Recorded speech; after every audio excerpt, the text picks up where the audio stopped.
ワールドストラテジー世界の読み方、山岡鉄秀です。本日のゲストをご紹介します。ジョージタウン大学教授ケビン・ドーク先生です。日本財団寄付講座教授として2002年から同大学で教鞭を取られ、近代日本のナショナリズムや政治思想がご専門です。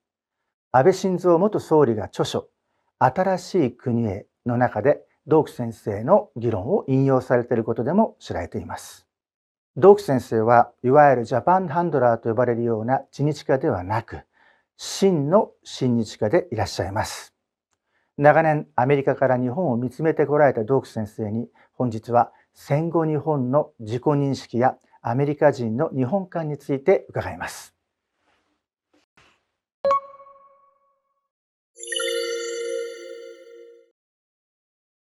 ドーク先生、It's a real pleasure to talk with you today. Thank you very much for making time for us. Oh, it's my pleasure. I'm honored to be here today. Thank you. Now, before we start, I'd like to ask you if you had a good chance to enjoy this special Independence Day. Well, thank you for asking. It's the 250th anniversary of America's Declaration of Independence, so it's a special Independence Day. But unfortunately, we had a major event planned in Washington, D.C., the biggest fireworks show ever. President Trump was going to speak, and we had thunderstorms roll into the neighborhood, and it kept getting delayed and delayed. And finally, I was told the president would give his speech at 11 p.m., and he didn't come out on stage, and I'm just getting too old, so I had to go to bed. So I didn't get to see the fireworks or listen to the president's speech, but I did have a small celebration at home with lots of American flags, and I did what I could.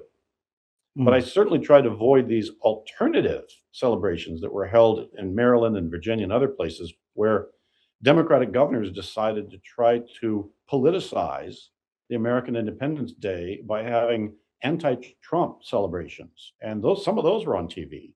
But it's really sad for me to see America so divided, even on a day which should unite us around our common founding and our common principles. But that's just the reality of America today. Oh, I see. So the event was not really inclusive, it's more divisive. The way they interpreted it, I think the one that President Trump was having was meant to be inclusive, but people have such strong Trump derangement syndrome, TDS we call it, that they wanted nothing to do with a non-political event like a celebration of America's founding that President Trump was involved with. So it was a sad reality. And unfortunately, his event got delayed because of the rain and the storms. Some of these other events did not, and they went on TV. So it was just another sad, culturally divisive moment in American history. Okay, it's a bit sad to hear that because many people were criticizing Trump that he's making the events too political, whereas in the end, the whole event got very political and divisive. That's very sad because this should have been a real special moment, the 250th anniversary, that everyone should have got involved as a American person, completely leaving politics beside. Okay. That's the way it should have been. Yeah. Okay. Well, situations got really complicated these days. So first of all, Doc Sensei, would you tell us how you got interested in Japan and Japanese history culture as such, in your younger days? I got interested in Japan and Japanese history totally by accident. So I became a Rotary Exchange student to Japan in 1977. And the only reason I did was because I wanted to leave my hometown and I wanted to see a broader world. I had a kind of vague interest in Asia, but I couldn't distinguish Japan, China, Korea. It's just Asia, someplace different. Really? And but the Rotary Exchange program sent me to Japan, sent me to Nagano-ken, and I spent a whole year in 4 different homestays. I went to a public local high school. I got on the judo team. I got my black belt. And it was a wonderful experience. And that's when I really fell in love with Japanese culture, Japanese people. And I started studying Japanese history and Japanese literature because I wanted to know more about this absolutely amazing place. But it was absolutely, I was tabula rasa, as we say. I was a blank slate. Oh. And then I went to Japan and I discovered an amazing place. I mean, do you mean that before going to Japan, at your say, high school, did you not have a lecture in a classroom about Japan at all? I have no memory of learning anything about Japan, China, Korea in high school or earlier, junior high school. It just wasn't done. I don't remember anything about it. That's 1970s. Yes. Now on TV, we had kung fu programs and Bruce Lee and martial arts. And we had martial arts in my town and Chinese restaurants, but that was about it. It was exotic, marginal, and it was not a part of the curriculum. It wasn't a part of our education. Oh, really?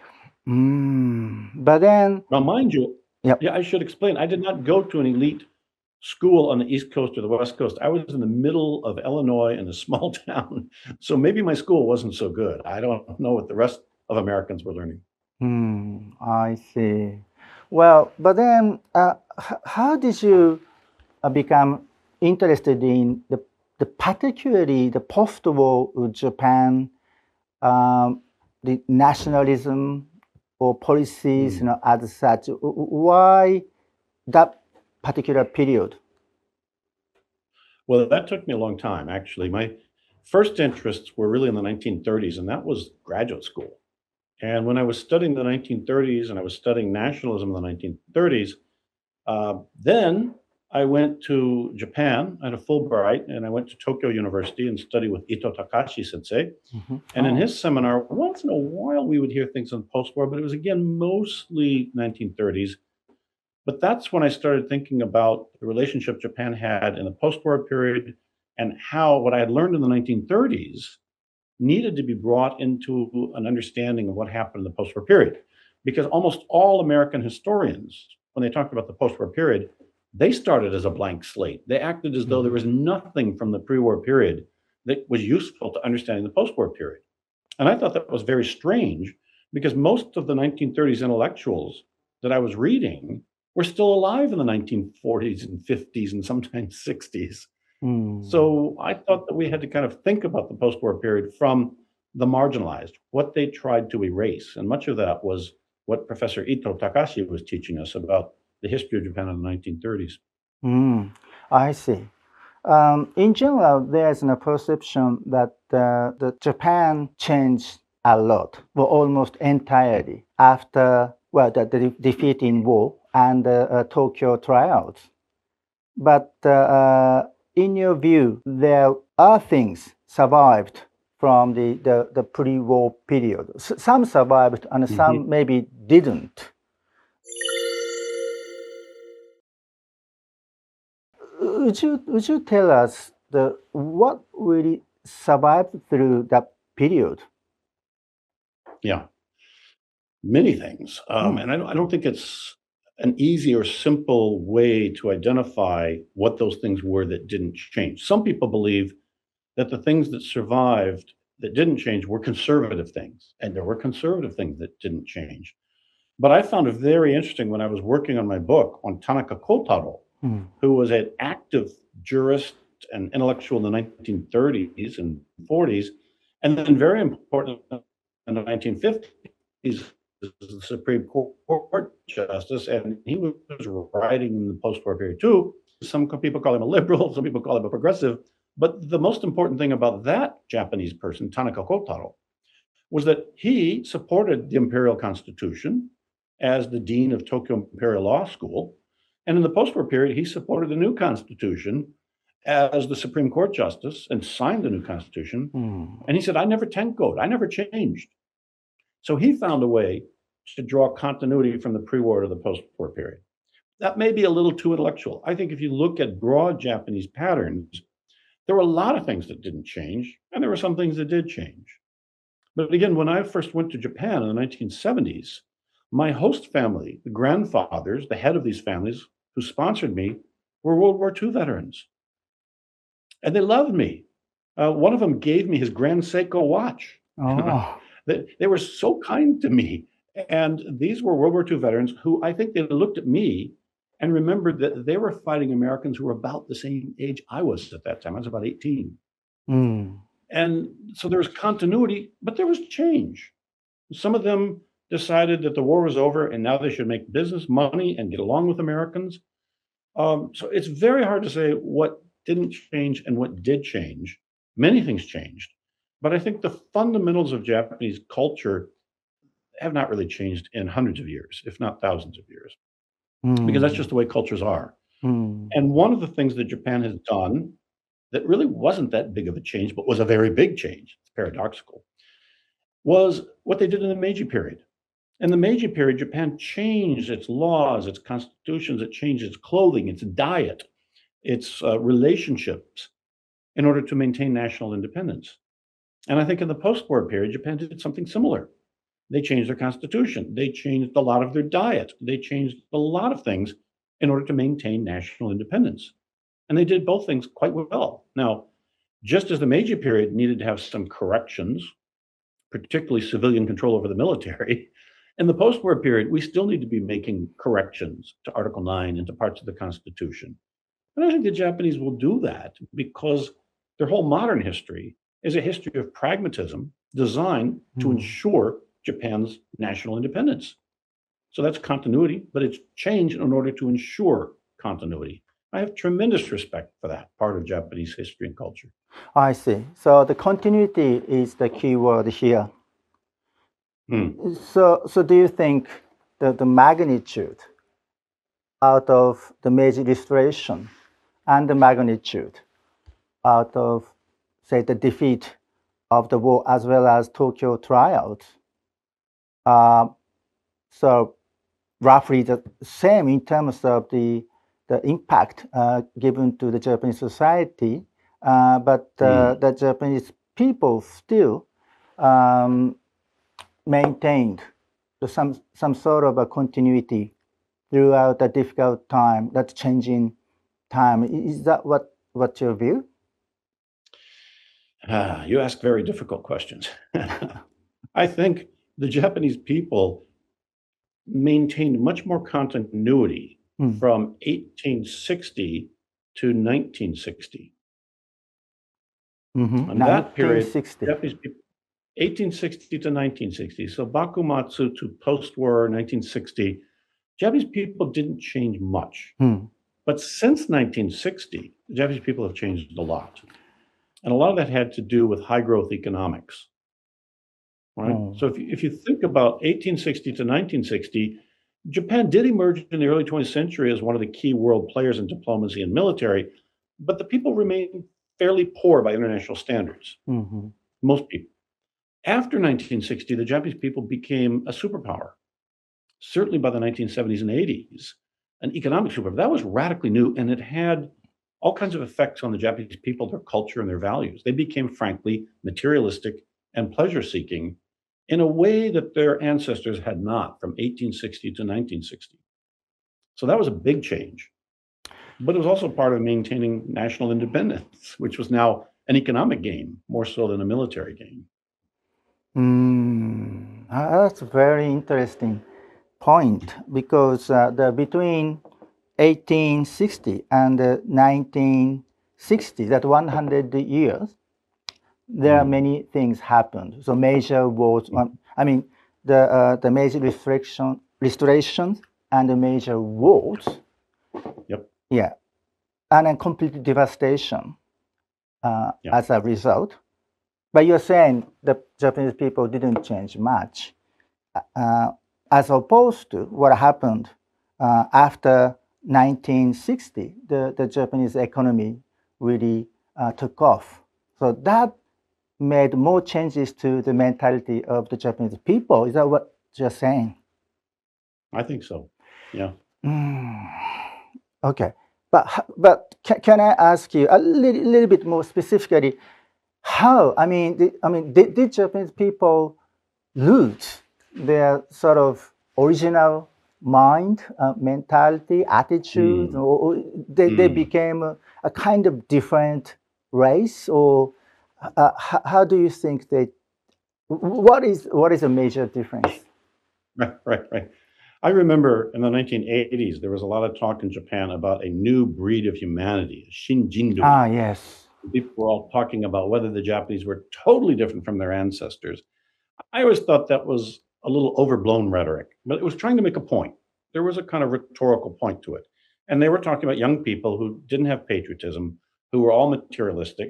I understood the point, but I thought it was a little extreme. I must say, from 1960 to today, about another 65 years or so, Japanese people have been gradually changing more. And that worries me perhaps even more so than the changes right around the 1960s. But it's also very gradual and it's very subtle. Materialism has something to do with it, but also diversity, the whole attack on Tanitsu Minzoku, or the notion the Japanese were one ethnic group. There were tons of those kinds of attacks in the 1970s and the 80s, and Japan is worried about its demographic crisis. All kinds of things are happening now that are leading many Japanese people to try to radically transform their culture. And that's leading many people to be a different breed, almost a Shinjindui today than what they were in the past.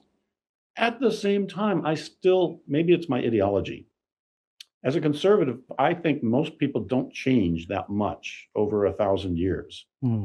That's true of the Japanese people. It's true of anybody who has a history of 1,000 years. Americans don't have a history of 1,000 years. But if you look at Europe and other places, the Japanese people are changing in some ways, but in some ways, well, we still have the imperial, the monarchy, I like to call it, Tenno. And I think that speaks to a certain kind of continuity, whether it was Meiji or whether it was Edo or Kamakura or even the contemporary period. You've still got the Tenno and the lineage of the Tenno, and I think that's significant. That's right. Change, continuity, these are difficult things to assess.